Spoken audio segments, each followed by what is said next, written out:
Halo, selamat pagi pemirsa. Bagaimana kabarnya hari ini? Semoga selalu sehat, selalu lancar semua urusannya. Senang sekali saya Oki Arisandi bisa kembali menyapa Anda dalam program iBreak edisi hari ini. Dan seperti biasa, kita akan membahas terkait dengan isu-isu terkini di kota pahlawan tercinta, kota Surabaya. Kalau pemirsa di rumah aktif di berbagai platform media sosial, beberapa pekan terakhir, barangkali Anda sempat melihat postingan seorang influencer yang tengah mengulas adanya sebuah gerai es krim di pusat perbelanjaan di kota Surabaya Barat yang saat itu oleh sang penjualnya disampaikan bahwa ada beberapa jenis pilihan es krim dengan nama-nama yang berafiliasi pada jenis-jenis minuman beralkohol, bahkan dikatakan juga mengandung alkohol hingga 40%. Praktis, postingan tersebut membuat gaduh masyarakat kota Surabaya khususnya karena bagaimana tidak kota Surabaya yang memang mayoritasnya adalah warga muslim atau warga beragama Islam tentu akan dibuat resah. Apalagi es krim ini adalah sebuah produk yang seringkali dikonsumsi baik itu oleh anak-anak, remaja atau bahkan orang dewasa. Nah, buntut dari postingan tersebut, Satpol PP Kota Surabaya juga telah melakukan penyegelan bukan karena tidak memiliki izin berjualan, tapi tidak memiliki izin untuk menjual produk dengan alkohol. Lantas seperti apa tanggapan anggota Dewan dan juga PCNU Kota Surabaya? Kami akan membahasnya dengan dua narasumber yang sudah menemani saya pagi hari ini. Ada Cak Arif Fatoni, Wakil Ketua DPRD Kota Surabaya. Selamat pagi Cak Tony. Pagi Mas Oki. Sehat Cak? Alhamdulillah. Alhamdulillah Mas Oki sehat. nih. Alhamdulillah bisa aja Cak Tony ini. Ada juga Bapak Mas Duki Toha alias Cak Duki, Ketua PCNU Kota Surabaya. Assalamualaikum Cak Duki. Waalaikumsalam warahmatullahi wabarakatuh. Kabar sehat Cak Duki? Alhamdulillah. Alhamdulillah. Barangkali saya ingin minta tanggapannya satu persatu. Cak Tony, melihat postingan yang viral di kota Surabaya, kota pahlawan, ada gerai es krim di pusat perbelanjaan kota Surabaya yang begitu besarnya dan dengan berani menyampaikan menjual es krim yang bisa jadi, kita belum tahu hasil dari uji BPOM, tapi menjual dan mengandung alkohol. Jadi yang pertama itu peristiwa yang mudah-mudahan terakhir ya di kota Surabaya karena es krim dan manajemen distribusi minuman beralkohol itu sebenarnya dua hal yang terpisah. Kenapa kami bilang ini harusnya menjadi yang terakhir? Karena es krim itu identik dengan minuman yang disukai oleh anak-anak kita. Nah, kalau kemudian itu tidak dilakukan pengawasan secara ketat, kemudian ada es krim penjual es krim dibiarkan mencampur dengan alkohol katakanlah sampai 40%, menurut kami ini jualan yang tidak beradab dari dalam konteks kemanusiaan ya. Sementara kalau soal innamal khomru wal maisiru nanti biar Pak Mas Duki Toha, tetapi saya pakai pendekatan yang ini. Yang kedua, di Surabaya distribusi minuman beralkohol itu dikualifikasikan sebagai usaha yang berbasis risiko. Artinya distribusinya dipantau ketat, lokasinya juga tidak bisa sembarangan. Betul. Nah, ini kemudian dijual es krim dicampur alkohol di salah satu tenan di mall. Nah, tentu ini menampar wajah kita semua. Kok bisa? Kan pasti begitu. Nah, makanya saya berharap dengan adanya peristiwa ini tidak hanya berhenti sampai di sini. Terhadap seluruh gerai-gerai yang jualan es krim di kota Surabaya, pemerintah kota, mau Satpol PP, Diskonindak, terus kemudian Dinas Kesehatan, itu harus melakukan pemeriksaan secara berkala. Apakah ada kandungan alkoholnya atau tidak, dan lain-lain sebagainya. Sehingga kita menyelamatkan anak muda atau anak-anak kita yang mau beli es krim itu dari paparan pengaruh minuman beralkohol. Nah, kalau ada ya segera ditutup. Nah, karena apa? Yaitu tadi, alkohol memang ada di kota Surabaya, tetapi itu dikualifikasikan sebagai usaha berbasis risiko yang negara sangat mengawasi ketat distribusinya. Dan tidak boleh sembarangan. Betul. Bahkan untuk kita yang ingin mengakses ke tempat yang menjual alkohol, kita wajib menunjukkan KTP atau kartu identitas yang menunjukkan bahwa kita sudah cukup usia. Cak Duki, tanggapannya terkait hal yang sedang ramai diperbincangkan di kota Surabaya, es krim beralkohol. Kami sangat prihatin dengan kabar yang mengatakan bahwa ada yang namanya kesukaan anak-anak kita, anak kecil kita ini ternyata bercampur dengan alkohol. Apalagi persentasenya sampai dengan bawah. Saya malah menanyakan begini, bagaimana tugas BPOM? Terus bagaimana dengan sertifikasi halalnya? Terus bagaimana dengan fungsi kontrol yang dilakukan oleh teman-teman di legislatif? Lah, tiga hal yang saya sampaikan ini tentang apakah selama ini BP POM itu tidak paham bahwasanya itu adalah kalau itu memang es krim yang ada alkoholnya maka tidak bisa dijual bebas. Ya. Tapi kalau memang itu terus bagaimana sertifikasi halal? Apakah di situ ada label sertifikasi halalnya? Kalau tidak ada maka harus diinggirkan gitu, tidak di. Nah, inilah hal-hal yang harusnya dilakukan oleh pemerintah agar tidak membuat gaduh terus. Yeah. Ini kan semua gaduh, kondisi negara ini seperti ini. Yeah. Akhirnya ditambahin macam-macam, termasuk sekarang ini adalah anak-anak akhirnya apa? Kebingungan juga. Jangan-jangan es krim yang tidak terkontaminasi dengan alkohol itu kena imbasnya, dampak daripada itu, seperti kemarin Pak Talet lah, seperti itu kan. Nah, inilah kondisi-kondisi ini saya berharap ini negara atau pemerintah harus hadir. Tidak boleh main-main karena ini menyangkut tentang alkohol. Karena buat kami bahwasanya kecil ataupun besar persentasenya itu buat kami adalah memabukkan itu adalah haram. Gitu loh. Nah, inilah hal-hal yang harus dilakukan agar pemerintah harus hadir, sertifikasi halal harus hadir, BPOM hadir, dan teman-teman di DPR sebagai controlling daripada kinerja pemerintah harus jalan. Kalau ini tiga-tiga dilaksanakan, insya Allah saya sepakat bahwa ini adalah musibah yang pertama dan musibah yang terakhir yang tidak akan terjadi lagi di Surabaya.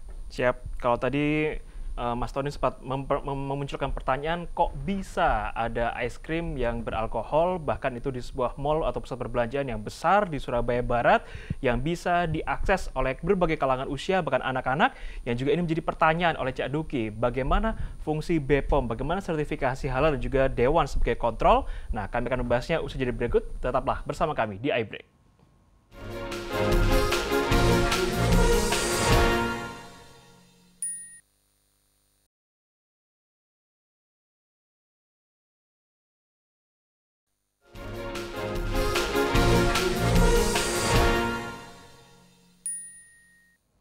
Pemirsa, Anda kembali bersama kami di iBreak. Kita masih membahas terkait dengan bagaimana adanya temuan es krim yang mengandung alkohol yang dijual secara bebas di sebuah pusat perbelanjaan di Surabaya Barat yang tentu bisa dibeli oleh berbagai kalangan usia termasuk itu anak-anak. Aksesnya terbuka di pusat perbelanjaan. Nah, itulah yang tadi jadi concern oleh Cak Tony, kok bisa ada seperti itu. Nah, yang tadi juga ditanyakan oleh Cak Duki bagaimana fungsi controlling dari anggota Dewan, BPOM, sertifikasi halal. Pertanyaannya sekarang Cak Tony, apakah ini artinya pemerintah Kota Surabaya kecolongan atau bagaimana? Kok bisa itu tadi? Ya, harus kita akui. Kalau kita bilang tidak kecolongan, ya faktanya kita kemudian menindaklanjuti peristiwa itu setelah peristiwa itu menjadi viral kan. Artinya baru kemudian pemerintah bergerak. Nah, makanya tetapi kita mungkin tidak melihat bagaimana proses di hulunya, tetapi ini menjadikan momentum buat kita semua, khususnya Badan POM, Dinas Kesehatan, Diskorindak, bagaimana melakukan pengawasan terhadap seluruh gerai-gerai penjual es krim di Kota Surabaya. Harus dicek apakah ada kandungan alkoholnya atau tidak. Ini penting dalam rangka memulihkan kepercayaan konsumen, orang tua yang kebetulan anaknya hobi minum es krim. Agar kepercayaan konsumen pulih terlebih dahulu. Yang kedua, karena itu dua hal yang terpisah, alkohol itu usaha yang berbasis risiko, kemudian es krim ini relatif lebih mudah, maka kalau ada ditemukan gerai-gerai yang menjual es krim, ada campuran alkoholnya, meskipun itu dikonsumsi oleh orang dewasa, ya sebaiknya harus ditegur. Agar apa? Agar kemudian kalau peristiwa ini dibiarkan tanpa tindakan, saya khawatir besok-besok kopi campur alkohol, teh campur alkohol, gitu kan? Karena memodifikasi begitu-begitu itu kan memang kelihayan bangsa kita. Gitu. Nah, makanya ini harus ada. Nah, ke depan saya juga berharap pemerintah kota memberikan sosialisasi kepada pemilik-pemilik pusat perbelanjaan agar ketika tenannya disewa atau dibeli oleh pedagang itu paling tidak harus dimintai kelengkapan berkas operasional usahanya, paling tidak NIP-nya. Kalau kemudian dia jual makanan, sertifikat halalnya ada atau tidak. Terus kemudian kalau dia jual sesuatu yang itu berhubungan dengan import, tanya dokumen importnya, sehingga tidak bisa kemudian pemilik pusat perbelanjaan itu hanya berpikir bahwa yang penting tenannya laku, kemudian soal manajemen risikonya tidak dipikirkan. Itu jangan. Ya, saya berharap ini menjadi pembelajaran kita semua untuk kemudian meningkatkan effort kinerja dalam rangka melindungi masyarakat Surabaya. Siap. Cak Duki, barangkali memang selama ini dari pusat perbelanjaan tidak ada koordinasi secara khusus kepada pemerintah Kota Surabaya terkait tenan mereka yang dijual ini dihuni oleh siapa, menjual apa, dan barangkali tadi juga disampaikan Cak Tony juga ke depan supaya mall ini menanyakan kelengkapan izin usahanya. Nah, berkaca dari kasus ini, apakah ke depan artinya pemilik mall ini harus berkoordinasi secara terstruktur oleh pemerintah Kota Surabaya atau harus ada lembaga khusus yang mengawasi atau bagaimana, Cak? Kita serahkan semuanya kepada pemerintah. Bagaimana sebenarnya pengawasan di mall, terutama tentang makanan, food court misalkan, itu bagaimana betul-betul aman dikonsumsi oleh orang. Saya pikir saya sepakat dengan teman-teman di DPR, Pak Mas Tony ini, bahwa apapun yang dijual oleh mereka itu harus sudah ada yang namanya klasifikasinya.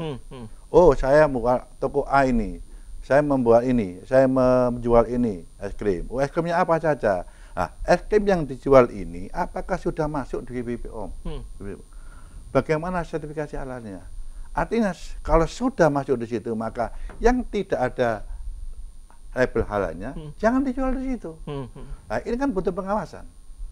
Betul nggak? Yeah. Nah, pengawasan ini saya pikir pemerintah punya yang namanya perangkat di sana. Yeah. Ada Satpol PP, tingkat pusat, tingkat kota, Satpol PP di kecamatan, ini sama-sama bergerak. Atau menugaskan yang namanya puskesmas masing-masing dinas kesehatan, bagaimana ngecek yang namanya makanan di sana. Nah, inilah jadi saya katakan bahwa pemerintah harus hadir di situ adalah tidak boleh cuci tangan dalam hal ini. Apapun hari ini Surabaya adalah gaduh, hanya karena es krim beralkohol. Siap. Bukan artinya Kota Surabaya tidak mengizinkan masyarakat menjual makanan yang tidak halal, tapi memang sudah ada tempatnya khusus agar masyarakat tahu mana yang halal, mana yang tidak halal. Nah, ini berkaitan dengan uji BPOM, Cak Tony, bagaimana komunikasi Dewan dengan BPOM? Apakah sudah ada tindak lanjut uji kelayakan dan juga hasil terkini seperti apa komunikasinya? Kemarin Komisi D berkoordinasi dengan Badan POM memang sampel yang dijadikan uji coba memang belum selesai dilakukan penelitian, mungkin karena kemarin ada libur. Baik. Coba nanti kita cek lagi hasilnya bagaimana. Tapi kalau benar kandungan alkoholnya 40%, ini pemilik toko es krimnya ini sementara ya harus di blacklist lah dari berusaha di Kota Surabaya karena terlalu berbahaya mencampur jajanan kesukaan anak kecil dengan alkohol yang itu risikonya besar. Gitu. Artinya kalau kemudian yang bersangkutan tidak di blacklist, ya saya khawatir kemudian ya itu modifikasi di kemudian hari itu. Siap. Nah, itu yang dalam rangka melindungi generasi muda kita dari paparan hal-hal yang bisa merusak perkembangan mental. Berkaitan dengan fungsi pengawasan yang tadi juga disampaikan oleh Cak Duki, bagaimana pemerintah Kota Surabaya mengoptimalkan Satpol PP atau bahkan petugas-petugas kesehatan. Nah, ini sudah adakah komunikasi dengan Pemkot?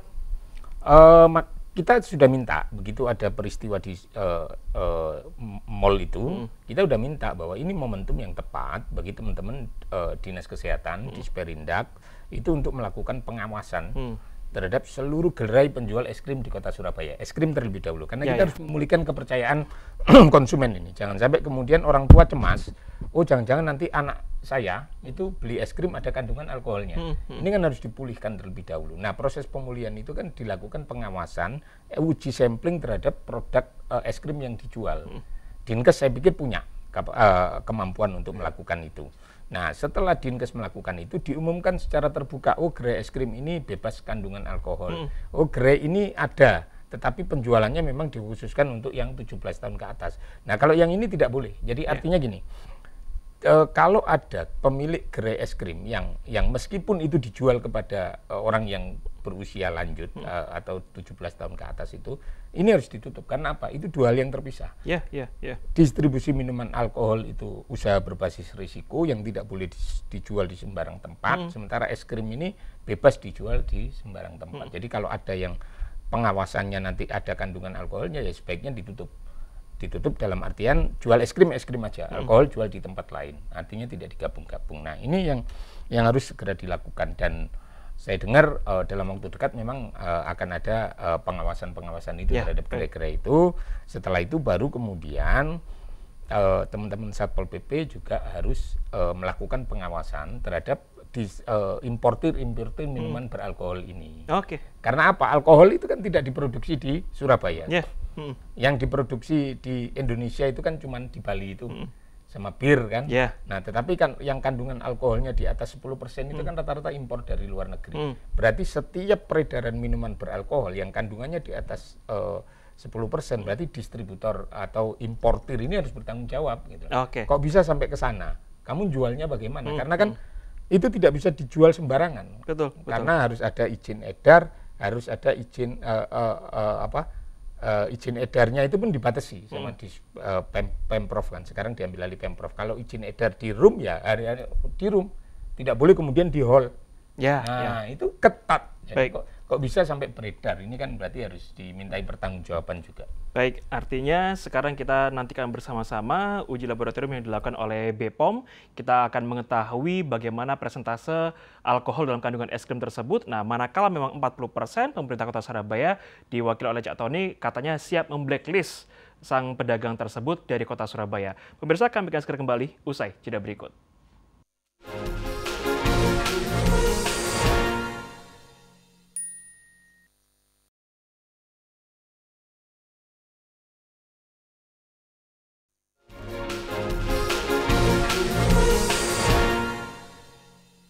Terima kasih pemirsa, Anda masih bersama kami di iBreaks. Di segmen terakhir, kami langsung ingin ke narasumber kami.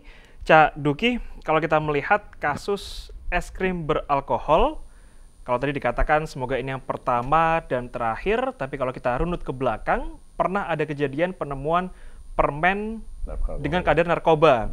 Nah, apakah tentu siapa yang bisa menjamin ke depan? Barangkali nanti ada roti mengandung apa, permen kapas mengandung apa, yang notabene produk ini erat kaitannya dengan anak-anak.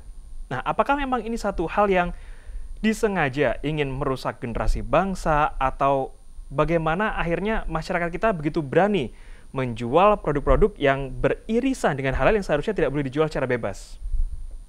Jadi kadang-kadang saya miris juga melihat perkembangan ini. Sebelum saya menjawab pertanyaan, saya mengatakan produk-produk yang seperti kemarin es krim yang beralkohol itu apakah hanya ditemukan di satu tempat saja? Terus bagaimana dengan tempat-tempat yang lain? Karena terus terang aja, kalau satu tempat menjual, saya yakin 100% yang lain pasti jual. Cuma yang lainnya nggak ngomong bahwa itu beralkohol. Kemungkinan ini karena orang yang jujur kemungkinan. Lah, inilah saya katakan 3 peran tadi yang saya sebutkan tadi, anak BPOM sama sertifikasi halal sama teman-teman di controlling di DPR ini menjadi tumpuan kami. Masyarakat nggak punya ilmunya di sana, yang punya ilmunya di sini tadi, tiga komponen tadi itu. Lah inilah maksud saya akan diperketat. Saya yakin bahwasanya es krim yang dijual dengan alkohol lebih dari 40% ini adalah produk-produk luar negeri. Tidak produk dalam negeri. Berarti bagaimana pengawasan dia bisa masuk ke kita? Ini kan harus adanya sertifikasinya jelas. Oh, ini produksi A, oh ini kandungannya begini. Terus bagaimana kemarin bisa masuk? Nah, ini satu itu berarti kelemahan yang harus diakui oleh pemerintah. Nah, kondisi-kondisi ini bagaimanapun juga pangsa pasar untuk anak-anak ini adalah sangat besar. Maka dengan cara bagaimanapun orang ingin bagaimana mencari untung dengan walaupun itu sangat mengorbankan anak. Ini tidak boleh benar. Maka ada yang namanya tidak bosan-bosannya saya berharap pemerintah Kota Surabaya terutama dan kota metropolis ini adalah memberikan sosialisasi. kepada mereka. Proses-proses pembinaan inilah yang paling penting agar kejadian yang permen bernarkoba, es krim yang beralkohol, ataupun yang lain kopi yang beralkohol, macam-macam nantinya misalkan, ini dia sampai terjadi lagi. Maka saya berharap lagi tidak bosan-bosan. Nah, teman-teman DPR mengingatkan pemerintah kota, mengingatkan sekali lagi, sebagai mitra kerja daripada teman-teman di DPR, mengingatkan pemerintah kota bahwa tugasmu itu banyak. Tidak bisa hanya dengan menjadi janji-janji saja. Tugasmu harus kamu lakukan. Termasuk adalah bagaimana memberikan rasa aman masalah makanan ini kepada seluruh warga di Kota Surabaya. Ya, rasa aman itu yang tentu sangat dibutuhkan oleh masyarakat Kota Surabaya. Cak Tony, ini barangkali masyarakat juga sudah terlanjur gaduh, para orang tua juga sudah terlanjur cemas bagaimana anak-anak mereka saat bermain di pusat perbelanjaan, mengkonsumsi makanan, minuman, bahkan es krim. Monggo himbauannya kepada masyarakat Kota Surabaya untuk ya tetap tenang, pemerintah Kota Surabaya akan bertindak atau apapun itu, silakan Cak Tony. Ya, jadi saya berharap masyarakat Surabaya yang mungkin hari ini mengalami keraguan tentang peristiwa yang melanda ini, makanya tadi saya sampaikan Mas Uki bahwa cara untuk memulihkan kepercayaan masyarakat itu ya dengan pemerintah bekerja. Salah satunya adalah gerai-gerai es krim yang ada di Kota Surabaya itu dilakukan sampling apakah ada kandungan alkoholnya atau tidak. Nah, itu kemudian harus diumumkan di publik sehingga kepercayaan masyarakat pulih kembali. Yang kedua memang ya seperti yang mau Suki sampaikan tadi, ada permen yang bikin narkoba gitu-gitu itu. Ya, apakah kemudian ini agenda bangsa lain untuk melemahkan mental generasi muda kita? Alam ya, tetapi tugas kita adalah mengantisipasi agar hal-hal itu tidak terulang di kemudian hari. Memang pengawasan terhadap distribusi makanan dan minuman di Kota Surabaya itu memang kalau dibebankan kepada pemerintah saja, saya yakin tidak akan selesai meskipun dalam periode 5 tahun karena jumlahnya banyak, terus kemudian tenaganya juga terbatas. Nah, makanya partisipasi masyarakat untuk melakukan pengawasan secara langsung itu sangat dibutuhkan. Nah, kami berharap teman-teman di Sperindak itu bekerja sama dengan food blogger itu untuk mendapatkan input bahwa ternyata restoran ini higienitasnya tidak terpenuhi. Ternyata restoran ini ada kandungan alkoholnya. Ada zat adiktifnya gitu-gitu. Itu kan sebenarnya ini kan era digital gitu lah. Nah, kolaborasi itu menjadi sangat penting, termasuk kita meminta saran dan pendapat dari Ketua PCNU Pak Mas Duki Toha tentang apakah MWC NU sekota Surabaya ini melihat ada tempat makan atau tempat minum yang itu keluar dari koridor pokoknya. Jadi semisal toko peracangan sembako ternyata jualan minuman beralkohol. Nah, gitu-gitu itu kita butuhkan untuk melakukan penindakan hukum. Dan yang pasti ini harus dilakukan penegakan hukum secara ansih sehingga ada efek jerah yang menimbulkan efek jerah pada para pelaku industri yang lain yang mau modifikasi begitu agar tidak diulangi sehingga kepercayaan masyarakat pulih kembali, Mas Uki. Siap, kepercayaan masyarakat harus kembali pulih. Cak Duki, singkat saja, monggo bisa menyampaikan closing statement yang bisa meredam kegaduhan masyarakat saat ini. Saya berharap pada pemerintah, pada teman-teman DPR, pada pengusaha, jadikan Surabaya ini rasa aman. Jangan sampai ada kegaduhan-kegaduhan lagi dan memanfaatkan hal-hal yang nanti akan menimbulkan gangguan pada anak-anak kita, pada generasi-generasi kita yang akan datang. Jangan sampai memanfaatkan situasi yang tidak menentu ini. Artinya karena, mohon maaf, karena es krim itu senangannya anak, maka bagaimana dia menjual es krim yang bisa membunuh anak? Nah, ini kan berbahaya. Maka saya katakan, buatlah kami, warga-warga di Kota Surabaya ini menjadi rasa aman, tugas pemerintah dan seluruh teman-teman pengusaha dan seluruh masyarakat juga punya tanggung jawab bersama, terutama teman-teman DPRD, bagaimana dengan mitranya pemerintah kota berkolaborasi bersama, bagaimana menciptakan rasa aman di Kota Surabaya ini. Siap.